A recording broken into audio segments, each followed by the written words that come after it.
कधी कधी असं वाटतं की मी जर राघववरती जास्त चिडले की काय, किंवा आपण जेंटल पॅरेंटिंग करत नाहीये.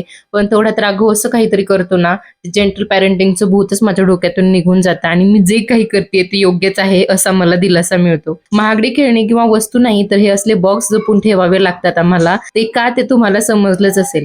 राघवने सकाळी सकाळी पप्पा सोबत देवपूजा केली आणि इडली केल्यानंतर मात्र ती दुसऱ्या दिवशी पण नाश्त्यासाठी बनवता येईल इतकं पीठ मला फर्मेंट करून ठेवावंच लागतं. आणि आज इडली फ्राय बनवली होती. ती तिखट लागत असतानाही राघवला ती खायची होती. आणि मला आज माझ्या पप्पांसोबत दिवाळीच्या खरेदीला जायचं होतं. पण त्या अगोदर राघवला मात्र बाबांसोबत गाडीवरून एक चक्कर मारायची होती. साडी खरेदीसाठी एकदाचे गेलो, पण परत घरी येतोय की नाही याची खात्री न वाटण्यासारखीच गर्दी होती दुकानांमध्ये. कशी तरी खरेदी केली आणि याचा ना फुल व्लॉग मी कोणत्या कोणत्या साड्या घेतल्यात YouTube वरती अपलोड केलेला आहे. तो नक्की प्लीज चेकआउट करा.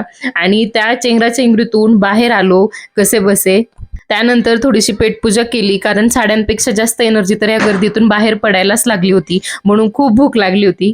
खूप थकलेले चेहरे आणि सर्व आवडीने घेतलेल्या साड्यांच्या पिशव्या घेऊन घरी आलो. आणि बॅकग्राऊंडचा नॉईज थोडासा इग्नोर करा, कारण दिवाळी आहे, सगळीकडे फटाक्यांचा आवाज येतोय. आणि आज सोबत पप्पा असल्यामुळे मी मनसोक्त शॉपिंग करू शकले. का, तर त्यांनी राघवला खूप छान सांभाळलं. राघवने अजिबात चिडचिड केली नाही. तर असा छान झाला आजच्या दिवसाचा शेवट. भेटूयात नेक्स्ट व्लॉग मध्ये. तोपर्यंत बाय.